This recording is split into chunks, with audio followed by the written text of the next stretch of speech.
Hello friends, welcome to mathematics by doctor Sonen Gupta और MS class. Dear friends, आप लोग की बार बार डिमांड आ रही थी सर हमारा रिसेंटली M2 का पेपर सॉल्व हुआ है जिसमें हमें अपने आंसर को चेक करना है कि हमारे आंसर करेक्ट आए हैं कि नहीं आए हैं। तो मैं आपको बताना चाहूंगा, मैंने अभी तक आपको क्वेश्चन नंबर 1, क्वेश्चन नंबर 2 और क्वेश्चन नंबर 3 सॉल्व करा दिए हैं। आज मैं आपको क्वेश्चन नंबर 4 सॉल्व कराऊंगा। अगर आप मेरे चैनल में पहली बार आए हुए हैं या आप चैनल देख तो रहे हैं लेकिन अभी तक आपने चैनल को सब्सक्राइब नहीं किया है, बेल आइकन को प्रेस नहीं किया है, तो भाई बेल आइकन को प्रेस कर दो जिससे कि आपको हायर मैथमेटिक्स के लिए यानी कि थर्ड सेमेस्टर फोर्थ सेमेस्टर के मैथमेटिक्स को पढ़ने में आपको हेल्प मिल सके। लाइक कर दीजिएगा जिससे कि आप इसके फर्दर नोटिफिकेशन को देख सकते हो। तो आइए स्टार्ट करते हैं। क्वेश्चन को अगर आप देखोगे तो क्वेश्चन नंबर 4 हमारे पास जो है किस यूनिट से आया, पहले मैं इसके बारे में आपको बता देता हूँ। ये आपका यूनिट नंबर 3 का क्वेश्चन है जिसमें हमारे पास दोनों ही क्वेश्चन यूनिट नंबर 3 से आए हुए हैं, यानी कि आपका ये 14 मार्क्स का क्वेश्चन जो है यूनिट नंबर 3 से पूछा गया है। क्वेश्चन क्या, form the partial differential equation by eliminating the arbitrary function. इस बार आपको आर्बिट्ररी फंक्शन को एलिमिनेट करने को बोला गया, यानी कि आपको 5 को यहां से रिमूव करना है किसी का। सेकंड क्वेश्चन दिया हुआ है solve d2 bye minus D D dash minus 6d1। देखिए 1 लिखा हुआ है, इसका मतलब डैश है, जो कि मैंने आपको पहले ही बोला था मैथमेटिक्स के अंदर अक्सर गलतियां होती रहती हैं, तो आप ये माइनर करेक्शन जो होते हैं अपने हैंड से आप सही कर सकते हैं और सॉल्व कर सकते हैं। तो अब हम इस दोनों क्वेश्चन को सॉल्व करते हैं। तो देखें भाई हमारा क्वेश्चन क्या है। क्वेश्चन को अगर हम ध्यान से देखें कि form the partial differential equation eliminating the arbitrary constant, हमारा काम ये है कि इस 5 को हमें यहां से रिमूव करना है। अब ये देखो क्वेश्चन में कितने मेरे पास आर्बिट्ररी फंक्शन, तो आप बोलोगे सर एक है, तो इसका मतलब ये होगा कि आप इस क्वेश्चन में पार्शियल डिफरेंस एक बार एक्स के लिए कर सकते हो और एक बार वाई के लिए कर सकते हैं। एक बार एक्स और एक बार वाई के लिए, इससे ज्यादा बार आप इसको नहीं कर सकते। अगर आपने इससे ज्यादा बार किया तो आपका आंसर गलत माना जाएगा। तो अगर आप देखें तो इसको एक बार मैं एक्स के लिए करता हूं, तो अगर मैं एक्स के लिए करूंगा तो दोनों के अंदर हमारा मल्टीप्लाई का रूल लग जाएगा। तो दोनों के अंदर मल्टीप्लाई का रूल लगेगा तो क्या मिलेगा, X plus Y five dash X square minus Y square, और इस एक्स स्क्वायर का अलग से करेंगे तो 2x मिलेगा, प्लस इस x प्लस वाई को अलग से करेंगे तो मुझे 1 मिलेगा, 5x square minus Y square. अब आप ध्यान से देखो इस इक्वेशन में कि इस इक्वेशन में अगर मैं 5x square minus Y square की वैल्यू निकालना चाहूं तो मेरे पास आएगी Z upon X plus Y. तो मैंने क्या करा, इसकी जगह वैल्यू पुट कर दी Z upon X plus Y. अब इस x प्लस वाई को मैंने यहाँ पर क्रॉस मल्टीप्लाई किया तो x plus Y del Z upon del X 2x X plus Y का whole square 5 X square minus Y square plus Z मिलेगा। इस z को हम यहाँ पर शिफ्ट करेंगे क्योंकि हम जानते हैं कि del Z upon del X जो होता है वो p के बराबर होता है p माइनस जेड, उस पूरे को हम डिनोमिनेटर के अंदर नीचे उतार देंगे। तो ऐसे करके आपको 5 X square minus Y square की वैल्यू मिलेगी। इसी प्रकार अभी हमने जिस प्रकार से x के लिए किया, सेम हमें प्रोसेस करना है y के लिए। तो हमने y के लिए डिफरेंस किया तो y के लिए डिफरेंस करेंगे तो यहाँ पे फिर से मल्टीप्लाई का रूल जाएगा।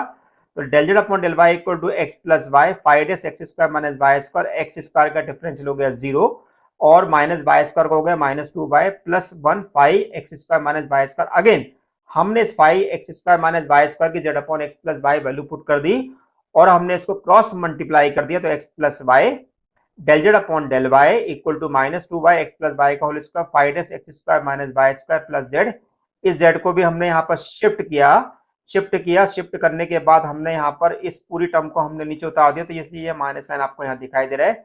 2y एक्स प्लस वाई का whole square 5 X square minus Y. हमने क्या करा, दोनों इक्वेशन को यानी इक्वेशन नंबर 2 और इक्वेशन नंबर 3 को हमने इक्वेट किया।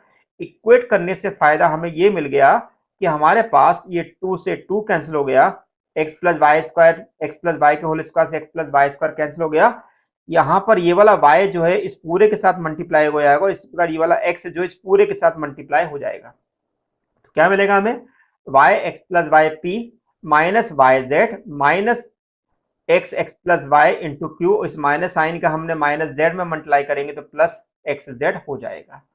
अब हम क्या करेंगे, इस y को हमने अंदर मल्टीप्लाई कर दिया, इस माइनस एक्स को अंदर मल्टीप्लाई कर दिया, इस पूरी टर्म को हम यहाँ पर शिफ्ट कर दिए तो क्या हो गया, X Y plus Y square P X square plus X Y Q, और इन दोनों से हमारे पास z कॉमन निकल रहा है तो यहाँ पर हो गया एक्स प्लस वाई जेड। हमेशा ध्यान रखिए जब भी अगर हमें फॉर्मेशन करना होता है तो हमारे पास इस प्रकार से आंसर हमारा दिया था। आई होप आपको मेरा सॉल्यूशन पसंद आया होगा। तो भाई अगर आपने लाइक नहीं किया तो फटाफट लाइक कर दीजिए, लाइक करने में बिल्कुल भी कंजूसी ना कीजिएगा। इसी का अगर हम देखें सेकंड क्वेश्चन, तो हमारे पास solve d2 minus D D dash minus 6d dash square Z equal to X Y. Okay, तो यहां पर हम जानते हैं कि भाई d का मतलब होता है डेल अपॉन डेल एक्स और d डैश का मतलब होता है del upon del Y. Right, है ना। तो the auxiliary equation is M square minus M minus six equal to zero. इसके फैक्टर क्या बनेंगे भाई, -3 और +2। तो हमारे पास m की वैल्यू होगी 3 और -2। चूंकि रूट्स मेरे पास डिस्टिंक्ट हैं, तो ऐसी कंडीशन में इसका CF लिखने का तरीका होगा, वो होगा 5(1)y + 3x + 5(2)y - 2x। ठीक है, अगर आप यहां तक अगर अपना सोल्यूशन लेके आते तो आपको 2 से 3 मार्क्स आपको मिल जाएंगे। अब इसका सेकंड पार्ट करें, पीआई वाला सोल्यूशन निकालें। तो पीआई होगा 1/d² minus dt dash minus 6d dash X Y. देखिए, जब भी अगर हम पार्शियल डिफरेंशियल इक्वेशन में पीआई करते हैं तो हमारे पास जो रूल लगता है वो x⁻m और y⁻n का रूल अप्लाई करते हैं। उस रूल के अकॉर्डिंग ये होता है कि अगर हमारे पास m और n यानी कि दोनों पावर अगर समान होती है तो ऐसी कंडीशन में उसको हम डी डैश अपॉन डी की फॉर्म में बनाने की कोशिश करते हैं। तो हम क्या करते हैं, यहाँ पर इस डी स्क्वायर को हमने निकाल दिया बाहर, तो डी स्क्वायर को जब बाहर निकालेंगे तो इसके नीचे और इसके नीचे जाएगा, तो हमारे पास आएगा 1 माइनस, और यहाँ पर इस जगह पे हो जाएगा मेरे पास प्लस, क्योंकि मैंने माइनस साइन को बाहर निकाल लिया है। तो ये भाई मेरे पास एक डी से ये मेरे पास एक डी कैंसिल हो जाएगा, तो ये मेरे पास हो गया प्लस साइन, है ना।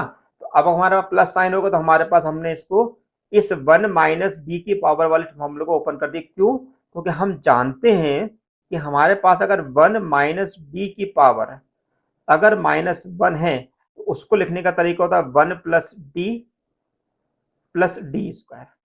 चूंकि x और y दोनों की पावर समान है, तो ऐसी कंडीशन में हम केवल सेकेंड टर्म तक हम लेंगे। तो हमने यहाँ पे लिख लिया 1 plus D dash upon D plus 6d dash square upon D square. हमने इस एक्स वाई को अंदर मल्टीप्लाई किया, तो हमें मिल गया X Y D dash upon D X Y. ठीक है, और ये मेरे पास हो गया प्लस साइन, क्योंकि मेरे पास माइनस साइन का डिफरेंस आता जाएगा यहाँ पर। तो मेरे पास इस डी डैश को मैंने आगे बढ़ा दिया, हमेशा डेरिवेटिव को हमें आगे बढ़ाना और इंटीग्रल बाद में करना था। ये भी मेरे पास प्लस साइन हो गया।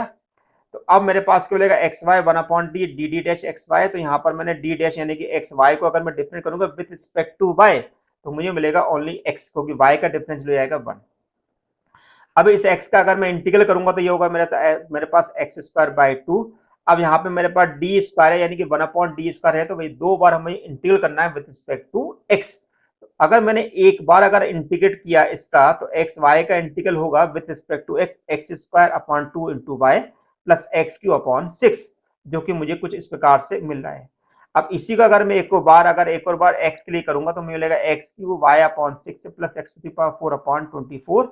इस प्रकार से हम दोनों को CF और PI को ऐड करते हैं तो हमारे पास सॉल्यूशन मिल जाएगा 5(1)y + 3x 5(2)y - 2x x³ y/6 plus x⁴/24।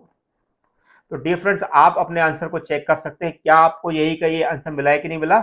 अगर आपका CF अगर आपको आधा सही लिखा है आपने, PI आपका गलत हो गया, तो आप मान के चलिए भाई CF से आपको 2 से 3 नंबर मिल जाएंगे और PI का आपको वो 1-2 नंबर वहां से दे देगा। और अगर आपने पूरा सही किया तो आपको 7 से 7 मार्क्स आपको मिल जाएंगे। तो डियर फ्रेंड्स, आपको मेरा वीडियो लेक्चर कैसा लगा है मुझे जरूर बताइएगा। लेक्चर को लाइक करना बिल्कुल मत भूलिएगा और इसमें बिल्कुल भी कंजूसी ना करें। Thank you for watching my channel doctor Sonu Gupta. Thank you so much.